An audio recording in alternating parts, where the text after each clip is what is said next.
नमस्कार विद्यार्थी मित्रांनो, मी शुभांगी पवार तुमचं सहर्ष स्वागत करत आहे आपल्या आवड शाळेच्या युट्यूब चॅनलमध्ये। तर बघा, आपण आजच्या व्हिडिओमध्ये पाहणार आहोत इयत्ता 4थी स्कॉलरशिप मधील संख्याज्ञान हा घटक आपण पाहणार आहोत।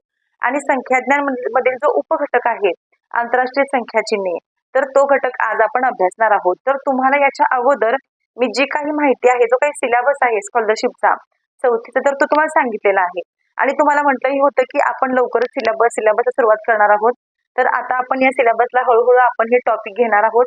तर बघा, जर तुम्ही चॅनेलला अजूनही सबस्क्राईब नसेल केलं तर चॅनेलला सबस्क्राईब करून घ्या, बेल आयकॉनलाही नक्की क्लिक करा, जेणेकरून तुम्हाला माझे व्हिडिओ सर्वात पहिल्यांदा दिसतील। तर बघा, जी मुलं इयत्ता 4थीला आहेत त्यांनी अजिबात टेन्शन घ्यायचं नाहीये। जे काही सगळे टॉपिक आहेत तर ते सगळे टॉपिक इथे आपण आता घेणार आहोत। तर जो टॉपिक तुम्हाला अवघड जातो तर तो तुम्ही वारंवार जर बघितलात तर तुम्हाला तो एकदम सोपा जाणार आहे। आणि बघा, आता यामधला पहिलाच टॉपिक आहे की आंतरराष्ट्रीय संख्याचिन्हे, एकदम सोपा टॉपिक आहे। हा जो पहिला टॉपिक आहे तो एकदम सोपा आहे। चला तर मग आता आपण अजिबात वेळ वाया न घालता आपल्या व्हिडिओकडे वळूया। तर बघा, संख्याज्ञान मध्ये भरपूर असे टॉपिक आहेत, बरोबर। आणि यामधला पहिला टॉपिक आहे आंतरराष्ट्रीय संख्याचिन्हे।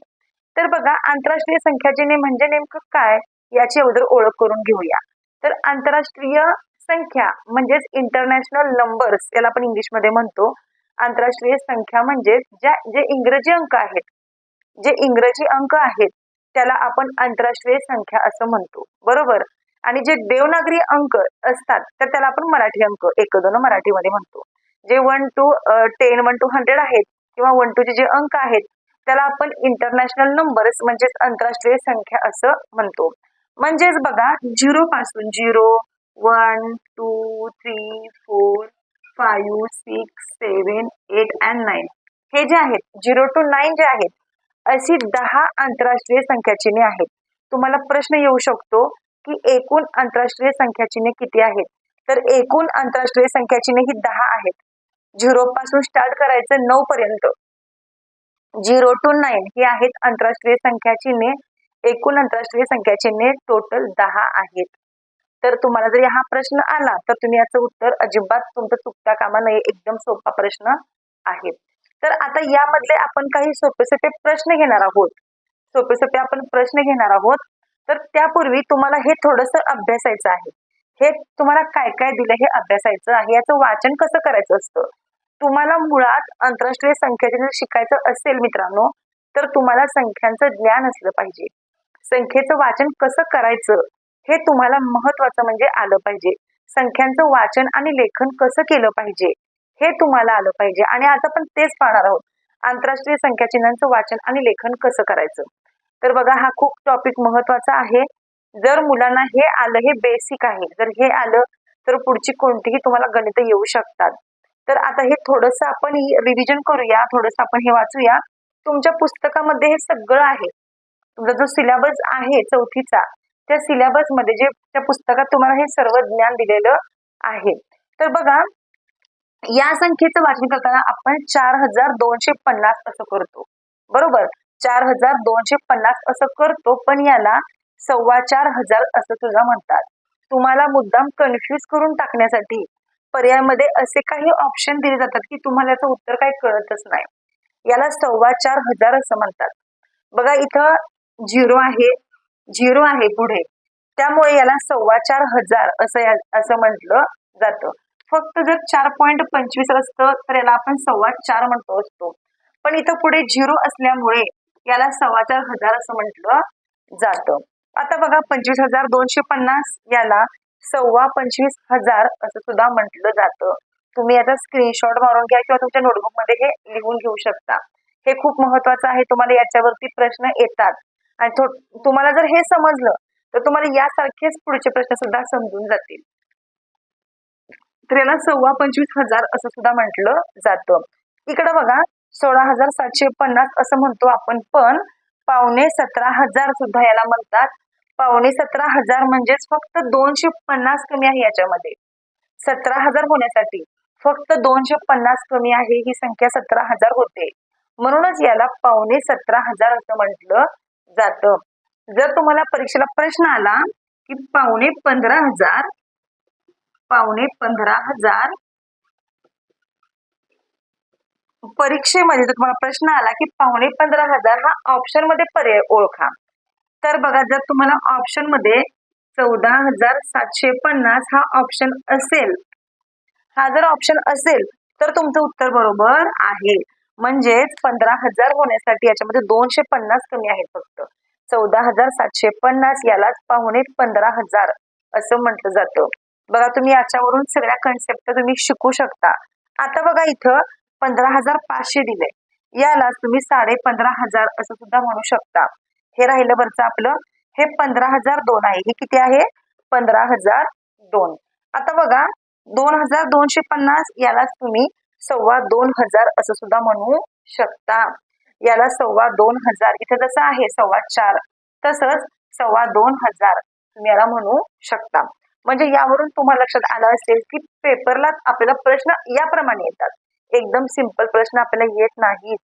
सिंपलच असतात पण ते आपल्याला कळत नाहीत. ते याप्रमाणे दिलेलं असतं आणि आपण पाठ काय केलेलं असतं, हे असं 15,002, 4,250, 25,250 याप्रमाणे आपण अभ्यास केलेला असतो. पण आपला अभ्यास असा सुद्धा पाहिजे म्हणजे आपलं एकही उत्तर चुकू शकणार नाही. तुम्हाला महत्वाचं म्हणजे संख्यांचं वाचन करता आलं पाहिजे. ते कसं बघा, म्हणजेच एकक, दशक, शतक, हजार, 10,000 बरोबर. एकक, दशक, शतक, हजार, 10,000, त्यानंतर लाख, 10 लाख बरोबर, कोटी, इकडं 10 कोटी, 10 कोटी आणि शेवटी अब्ज. याच्यामध्ये पण 10 अब्ज, हे पण पुढे पुढे असतं. तर खूप पुढेपर्यंत आपल्याला संख्या मोजता येतात. खूप पुढेपर्यंत आपल्याला संख्या मोजता येतात. पण सध्या आपण या अब्ज पर्यंत संख्यांचा अभ्यास करायचा आहे. एकक, दशक, शतक, हजार, 10,000, लाख, 10 लाख, कोटी, 10 कोटी आणि अब्ज. हे तुम्हाला वाचन करता आलं पाहिजे. जर तुम्हाला हे वाचन व्यवस्थित करता आलं तर तुमचं उत्तर अजिबात चुकू शकणार नाही. त्यामुळे तुम्ही हे जे वाचन आहे तर ते वाचन, लेखन व्यवस्थित शिका. त्यामुळे काय होणार आहे की तुमचा अभ्यास अगदी परिपूर्ण होणार आहे आणि तुम्हाला एक्झामला कोणताही प्रश्न येऊ दे त्याचे तुमचं उत्तर अजिबात चुकणार नाही. आता आपण आंतरराष्ट्रीय संख्या चिन्हावरती प्रश्न कसे येतात ते आपण सोपे प्रश्न अगोदर घेऊया. तर बघा आता इथं आपण प्रश्न घेतलाय आणि प्रश्न काय आहे बघा, 7,10,027 ही संख्या आंतरराष्ट्रीय संख्या चिन्हात कशी लिहाल? तर तुम्हाला असे प्रश्न येतात मित्रांनो, तुम्हाला या प्रकारचे प्रश्न असतात. जर तुम्ही हे शिकत गेलात, जर तुम्ही हे टॉपिक वाईज सर्व शिकत गेल तर तुम्हाला काहीच अवघड जाणार नाही. याप्रमाणे प्रश्न असतात. बघा तर काय प्रश्न एकदम सोपा आहे. 7,10,027 ही संख्या आंतरराष्ट्रीय संख्या चिन्हात कशी लिहाल? तुम्हाला आत्ताच मी संख्यांची ओळख करून दिली. एकक, दशक, शतक, हजार, 10,000, लाख, 10 लाख, कोटी, 10 कोटी आणि अब्ज. तर याप्रमाणे संख्यांचं वाचन करावं लागतं.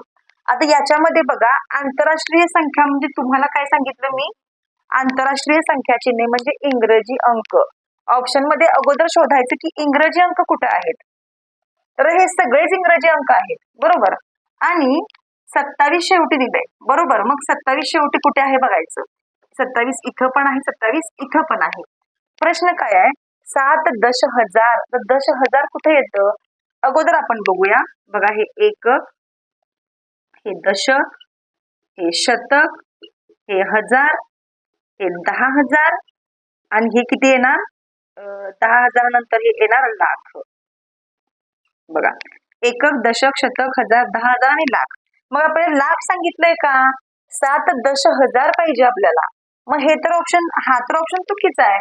7 लाख येतं ना इथं.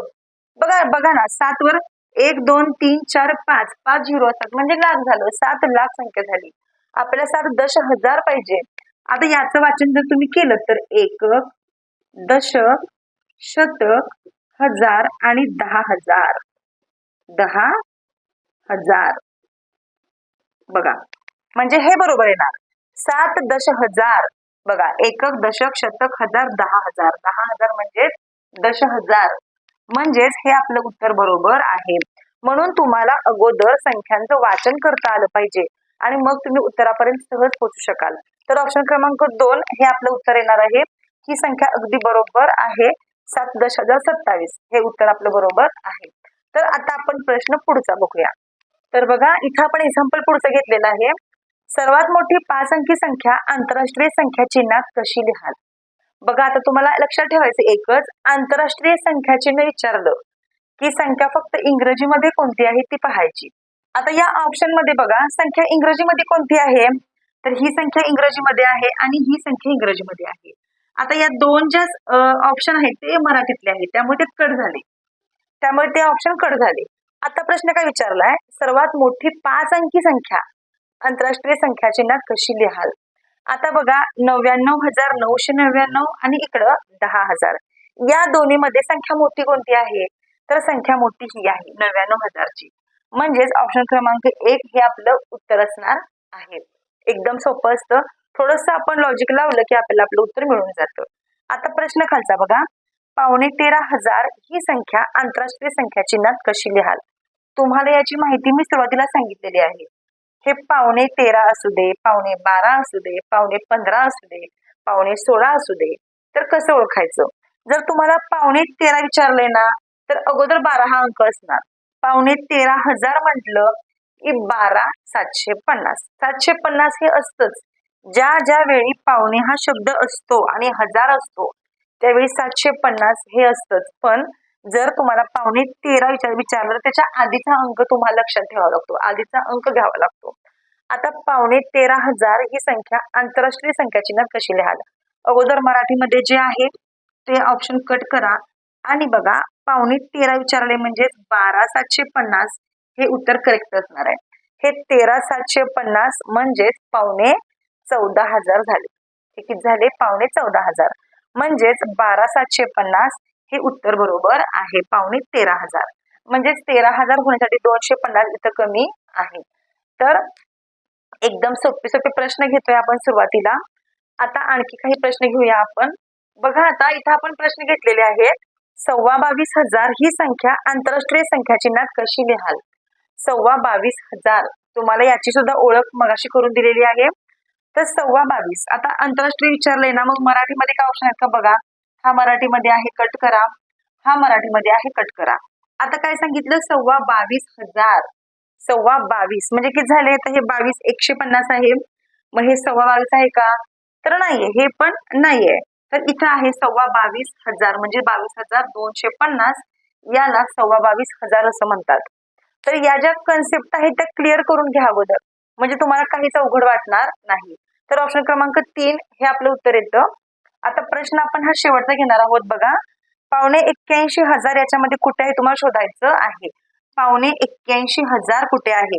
आता 81,500 म्हणजेच आधीची संख्या घ्यायला पाहिजे. 80,750. 80,750 इथं आहे. हे सगळे ऑप्शन चुकीचे आहेत.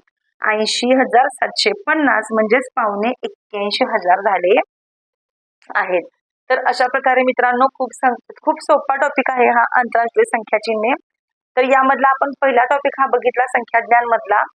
तर बघा जर तुम्हाला नसेल समजलं तर तुम्ही हा व्हिडिओ पुन्हा पुन्हा बघू शकता. तुम्ही यासारख्याच आणखी वेगळ्या एक्झाम्पलचा सराव सुद्धा नक्कीच करू शकता. चला तर मग जर तुम्हाला व्हिडिओ आवडला असेल तर नक्कीच लाईक करा व्हिडिओला, कमेंट करून सांगा तुम्हाला हा व्हिडिओ कसा वाटला.